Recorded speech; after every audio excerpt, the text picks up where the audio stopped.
আসসালামু আলাইকুম। এখন শুনবেন সংবাদ শিরোনাম। সিলেটে জনসভার মধ্য দিয়ে ধানের শীষের প্রচার শুরু করলেন তারেক রহমান। প্রতিটি মানুষকে স্বাবলম্বী করার প্রত্যাশা, পোস্টাল ব্যালট ডাকাতি করে ষড়যন্ত্রের অভিযোগ। মিরপুরে সমাবেশ থেকে শুরু হলো 10 দলীয় জোটের আনুষ্ঠানিক প্রচার। ফ্যাসিবাদের ছায়াও দেখতে চায় না মানুষ, বললেন জামায়াতের আমির। সারা দেশে বিভিন্ন দল ও স্বতন্ত্র প্রার্থীরা ছুটছেন ভোটারদের দ্বারে দ্বারে। লক্ষ্মীপুরে বিএনপি জামায়াতের মধ্যে উত্তেজনা, ভোটের আগের দিনও ছুটি ঘোষণা।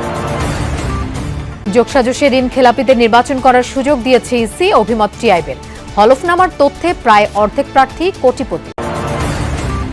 খেলোয়াড়দের সঙ্গে বৈঠক শেষেও ভারতে গিয়ে বিশ্বকাপ না খেলার সিদ্ধান্ত বাংলাদেশের। আইসিসির কাছে সুবিচার প্রত্যাশা। এতক্ষণ শুনছিলেন সংবাদ শিরোনাম, এবার বিস্তারিত। শুরুর দিনেই জমে উঠেছে ভোটের প্রচারণা। পূর্ণভূমি সিলেট থেকে ধানের শীষে ভোট চাওয়ার মিশন শুরু করেছেন বিএনপি চেয়ারম্যান তারেক রহমান। আর ঢাকায় এনসিপি সহ শরিক নেতাদের নিয়ে নির্বাচনী সমাবেশ করেছেন জামায়াতের আমির ডাক্তার শফিকুর রহমান। বসে নেই অন্যান্য দল ও স্বতন্ত্র প্রার্থীরাও। রাজধানী থেকে শুরু করে জেলা, মফস্বল শহর সবখানেই এখন ভোটের উত্তাপ। সিলেটের আলিয়া মাদ্রাসা মাঠে বিশাল নির্বাচনী সমাবেশ করেছেন বিএনপি চেয়ারম্যান তারেক রহমান। ধানের শীষের প্রার্থীদের জয়ী করার আহ্বান জানিয়েছেন তিনি। বলেছেন, আগামীতে সরকার গঠন করলে প্রতিটি মানুষকেই স্বাবলম্বী করবে বিএনপি। অভিযোগ করেন, বিগত দিনের ভোট ডাকাতির মতো পোস্টাল ব্যালট ডাকাতির ষড়যন্ত্র করছে একটি মহল। তারা বিভিন্ন টিকিট দেওয়ার নামে নির্বাচনের আগেই মানুষকে ঠকাচ্ছে। সুরমাপাড়ের সিলেট, দুটি পাতা একটি কুড়ির সিলেট, 360 আউলিয়ার পুণ্যভূমি সিলেট। পুরো শহর প্রকম্পিত তারেক রহমান আর ধানের শীষ স্লোগানে। আসন্ন নির্বাচন ঘিরে সিলেট আলিয়া মাদ্রাসা মাঠে বিএনপির প্রথম নির্বাচনী সমাবেশে নেতাকর্মীদের বর্ণিল বিপুল উপস্থিতি। মাঠ ছাড়িয়ে আশপাশের সড়ক ও এলাকায় জড়ো হন সাধারণ মানুষও। পরম্পরা ধরে রেখে সিলেট থেকেই নির্বাচনী প্রচার শুরু করলেন বিএনপি চেয়ারম্যান তারেক রহমান। প্রায় 4 দশকের সক্রিয় রাজনীতিতে দলের পূর্ণ নেতৃত্ব নিয়ে প্রায় 21 বছর পর সিলেটের মাটি থেকে ত্রয়োদশ সংসদীয় নির্বাচনে বিএনপিকে জয়ী করার চ্যালেঞ্জ গ্রহণ করলেন তিনি। তাকে এক নজর দেখতে, মুখোমুখি বক্তব্য শুনতে ভোর থেকেই সিলেটের 6টি ও সুনামগঞ্জের 5টি সংসদীয় আসন থেকে নেতাকর্মীরা জড়ো হন ঐতিহাসিক এই মাঠে। সমাবেশে বিএনপি মহাসচিব বলেন, বাংলাদেশি জাতীয়তাবাদের পতাকা এখন তারেক রহমানের হাতে, যার বিরুদ্ধে কুৎসা রটনা সহ নানাভাবে জনগণকে বিভ্রান্ত করছে একটি দল। তারেক রহমান শুরু করেছেন আপনাদের এই সিলেট থেকে তার যাত্রা। এই যাত্রা হচ্ছে আগামী দিনের বাংলাদেশকে নতুন করে সাজানোর যাত্রা। একটা দল, রাজনৈতিক দল বিভিন্ন রকম কুৎসা রটনা করছে, মিথ্যা কথা বলছে আমাদের নেতাদের বিরুদ্ধে, এমনকি আমাদের নেতা তারেক রহমান সাহেবের বিরুদ্ধেও তারা মিথ্যা রটনা করছে। বন্ধুগণ, বক্তব্যে তারেক রহমান অভিযোগ করেন, একটি কুচক্রী মহল জনগণের ভোটাধিকার হরণের ষড়যন্ত্র শুরু করেছে।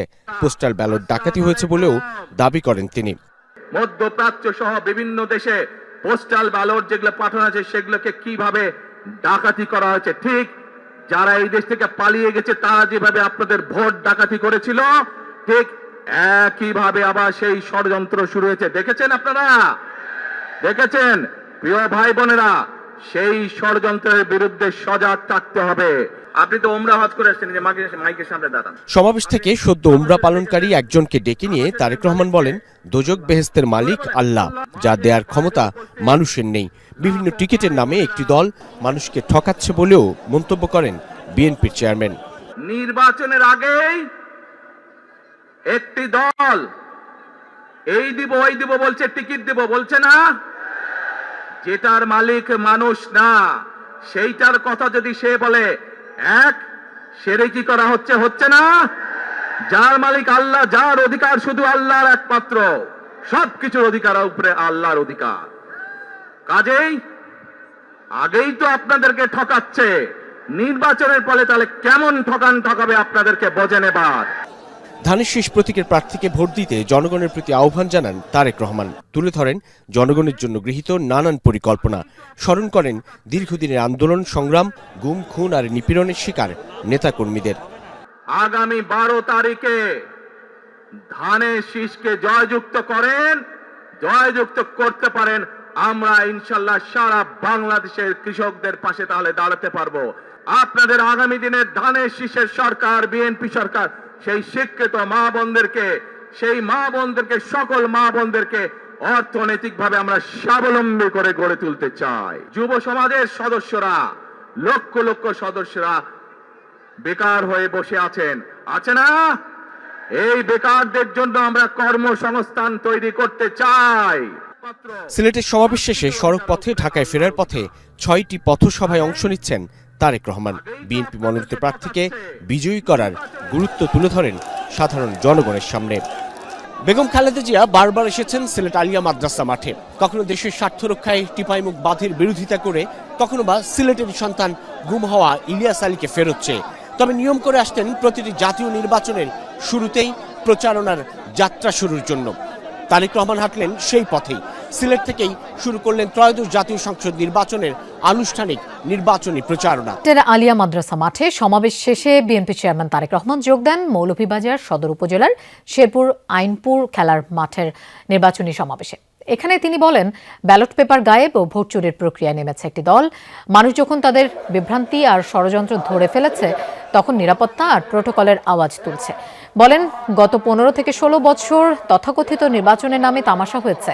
ভোটের ব্যবস্থা ছিল না বলেই মানুষের দুঃখ কষ্ট কিংবা স্থানীয় সমস্যার সমাধান হয়নি। তারেক রহমান দাবি করেন, বিএনপির দেশ পরিচালনার সময় কোনো গুম হত্যা হয়নি। 71 ও 24-এর স্বাধীনতাকে সুদৃঢ় করতে গণতন্ত্রকে প্রাতিষ্ঠানিক রূপ দিতে হবে বলেও মনে করেন বিএনপি চেয়ারম্যান। এরপর বিএনপি চেয়ারম্যান তারেক রহমান যান হবিগঞ্জে। শাস্তাগঞ্জ উপজেলার প্রস্তাবিত নতুন উপজেলা পরিষদ মাঠে নির্বাচনী সমাবেশে অভিযোগ করে বলেন, পোস্টাল ব্যালট দখলের চেষ্টা করছে একটি রাজনৈতিক দল। 71 সালে স্বাধীনতার বিপক্ষে অবস্থান নিয়েছিল সেই দল। সেজন্য বহু নারীর সম্ভ্রমহানি ঘটেছে, লক্ষ লক্ষ প্রাণ শহীদ হয়েছে। নতুন করে সেই দলকে দেখবার কিছু নেই বলে জানান তারেক রহমান। যারা নির্বাচনের আগেই অসৎ কাজ করে, তারা কি করে সৎ মানুষের শাসন কায়েম করবে বলে প্রশ্ন তোলেন বিএনপি চেয়ারম্যান। তিনি বলেন, গণতন্ত্র রক্ষায় সবাইকে সজাগ থাকতে হবে। ৭৭ সালে এই দেশ স্বাধীন হয়েছিল, লক্ষ মানুষের প্রাণের বিনিময়ে এই দেশ স্বাধীন হয়েছিল, লক্ষ মা বোনের সম্মানের বিনিময়ে এই দেশ স্বাধীন হয়েছিল। ঠিক ঠিক কিন্তু সেদিন আজকের এই রাজনৈতিক দলটি কাদের পক্ষ নিয়েছিল? যারা বাংলাদেশকে স্বাধীন হতে দেয় নাই তাদের পক্ষ নিয়ে। তাদেরকে দেখার কথা বলছে, রে ভাই, এদেরকে তো আমরা 50 বছর আগে দেখেছি, তাদের ভূমিকা দেশের বিরুদ্ধে ছিল। কাজে নতুন করে আর দেখবার কিছু নাই তাদেরকে। জামায়াতের নেতৃত্বে 10 দলীয় নির্বাচনী ঐক্য আনুষ্ঠানিক প্রচার শুরু করেছে রাজধানীর মিরপুরে সমাবেশের মধ্য দিয়ে। জামায়াত আমির ডাক্তার শফিকুর রহমানের নির্বাচনী এলাকায় আয়োজিত সমাবেশে যোগ দেন এনসিপি সহ শরিক দলের নেতারা। ডাক্তার শফিকুর বলেন, দেশে নতুন পোশাকে ফ্যাসিবাদের উত্থান হতে দেয়া হবে না। আবার ফ্যাসিবাদের উত্থান হলে পরিণতি হবে 5 আগস্টের মতো। রাষ্ট্রকাঠামো পরিবর্তনের লক্ষ্যে গণভোটে হ্যাঁ এবং সংসদে 10 দলীয় জোট প্রার্থীকে ভোট দেওয়ার আহ্বান জানান বক্তারা। জামায়াতের আমির ডাক্তার শফিকুর রহমানের নির্বাচনী এলাকা ঢাকা 15 আসনে নির্বাচনী সমাবেশের মাধ্যমে আনুষ্ঠানিক প্রচারণা শুরু করল দলটি। মিরপুর 10 নম্বরের আদর্শ উচ্চ বিদ্যালয়ে দুপুর থেকেই খণ্ড খণ্ড মিছিল নিয়ে উপস্থিত হতে শুরু করেন এ আসনের বাসিন্দারা। নির্ধারিত সময়ের আগেই কানায় কানায় ভরে ওঠে ময়দান। বিকেল 4:30টায় মঞ্চে হাজির হন এ আসনের জামায়াত ইসলামের প্রার্থী ডাক্তার শফিকুর রহমান। এ সময় তার সঙ্গে ছিলেন 10 দলীয় জোটের শীর্ষ নেতারা।